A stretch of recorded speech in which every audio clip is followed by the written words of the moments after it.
Hey guys, Brian Beeler coming to you from the main lab here at Storage Review. We've got a box in today. This is from our good friends at QNAP. Now what they've sent us is a big NAS. Let's go ahead and get to work on this with our trusty box opener. This is the ES2486dc. And we all know what DC stands for. It's double cheese. And in this case, the double cheese also means that QNAP has sent us a device with two controllers.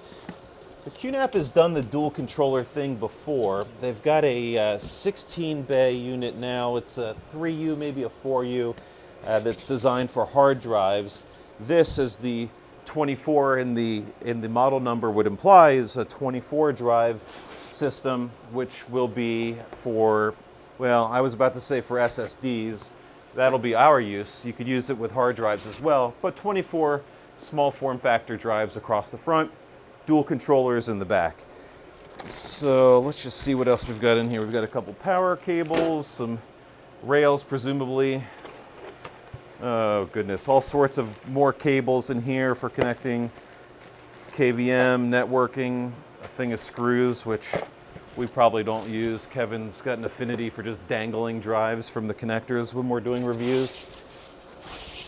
My favorite single foam piece. And by the way, I made a comment about loving the single foam design in boxes, then someone said, well, you could just label all the pieces of all foam and then label them to the boxes and keep an inventory. Yeah, we could do that, but it's a pain in the butt, okay? So 2 pieces of foam are the best foam configurations for shipping. And then here's the unit itself. This is pretty beefy for considering it's bare or empty. So we'll get this unbagged, get it on the cart here and pull in a little bit closer for a front shot, back shot, and we'll see what else we can access on the inside. All right, so we've got this guy up on the stand, took off the plastic bag, and of course the first thing we see here are 24 bays across the front, evenly split at the middle, so 12 and 12 for the controllers in back. Now, one thing that's important to know, so if you know QNAP, they've got two different varieties of NAS that they offer. On the enterprise NASs like this one runs ZFS, which of course gives you some of the benefits like dedupe and compression and snapshots. They call it unlimited snapshots. It's like 65,000 or something. It's quite a lot of snapshots. But this system runs QES, which is their enterprise ZFS version, versus QTS that would be more common, or what is found on the smaller 2, 4, 8 bay kind of units that we review typically. Now these are all going to be empty trays with screw holes in the bottom and on the sides. You know my feelings about screws, but we'll deal with it. The bays themselves are all dual port SAS bays. So that's what's going to give you the access to both controllers, which is nice. If you want to run a SATA version, it's not exactly recommended, but you can, and they've got an adapter card for that purpose.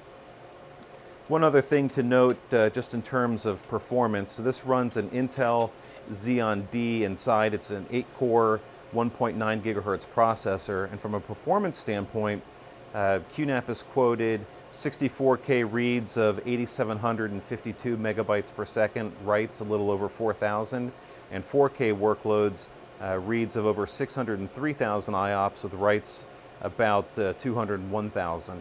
So overall, pretty good performance, although with some of the things that we're going to put in here, we've got a number of options, but we're going to go with the PX04 from Toshiba, now Kioxia, as our drive of choice for this, and I bet we'll be able to top their numbers using even just the 10 gig that's on board.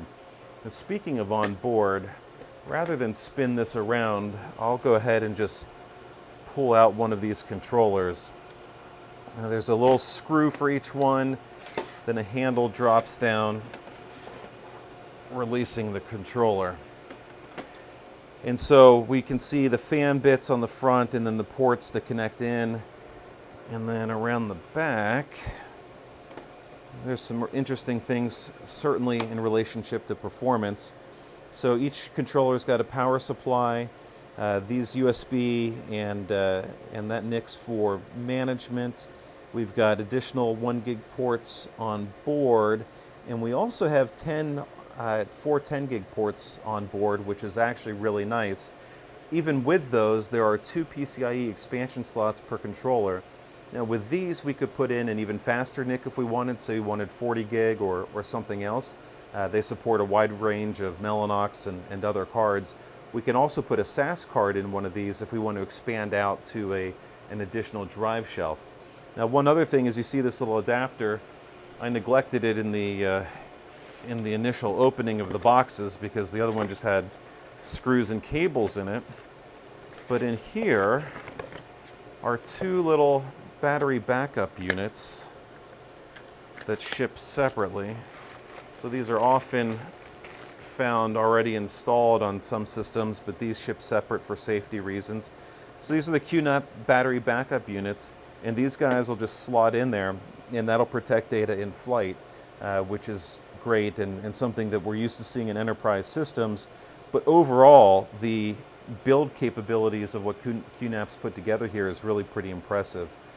Let's come in over top of the controller so we can look at the individual components there, and we'll see what else QNAP has done from a design standpoint. All right, so we're coming in on top of this so we can get a better view of all the components. And actually, QNAP has done a really nice job of keeping this nice and tidy. You can tell by our measuring stick, I couldn't find any bananas for length, but we can see this is about a little less than 4 SSDs long, call it 3.7 SSDs. Let's start with the big parts. We've got the fan brick, power supply, heat sink for the Intel CPU. That's a Xeon D-2142IT. As noted, that's a 1.9 gigahertz 8-core guy. We've got the bay here for where the backup battery is going to go. We've got a little boot drive here, the connectivity for the 10 gig, our 2 PCIe expansion slots. Now these are a little bit harder to see, but still worth pointing out, as we've got an NVMe M.2 bay here. It looks like a 2280, so an 80 mil length, and another one over here. So we could put 2 more drives in here, which would be really great. And I know it's disappointing there aren't sports going on right now, but QNAP included a little tiny scoreboard in there. So if you're watching a basketball game or something, you could get some really useful in-game information from that 2-digit thing. I guess if after 99 points, though, it'll maybe reset. I'm not sure how that's handled. We'll find out when basketball starts up again. Let's go ahead and pull this power supply here. Come on, buddy. There we go. So when we pull out the power supply, there's another bank of DIMMs underneath. So we've got 1, 2, 3, 4, we've got 8 DIMMs. Now this model ships, or this whole NAS rather, ships in a 96 model and a 128. That refers to the amount of system memory in both controllers. This is the 96 gig version, so we would have half of that, what is that, 48 in here for system RAM. So that's great. And now there's another little treat here. The fans come in this removable unit. A couple things about the fans. It's got these little vent covers here. That is so in case you keep like a parakeet or maybe a goldfinch in the system, that it doesn't get in there and clog up your fans. Really important. Just like the exhaust fan in a home. So we've got the fan brick, but underneath the fan brick is we've got another M.2 SSD, and that's going to be for your battery backup unit to make sure that we don't lose any data in flight. So if there's an unexpected power loss, battery backup will hold up power in the system and let DRAM dump out to the M.2. Overall though, QNAP has done a really nice job of engineering on this. It's unusual in a mid-market NAS like this to see this much thought go into the system design, so we're glad to see that. It should provide really great performance. We gave you the QNAP spec, but they were using some smaller capacity drives, and I think just 2 servers to get those. Once we fill this bad boy up with these Kioxia, formerly Toshiba PX04s, we're expecting to see really great things out of a NAS that's VMware certified, Citrix certified, all of these other certifications. That means that it'll go play in a small business remote office really well, any other use cases where you need redundant, reliable storage at the edge will be perfect.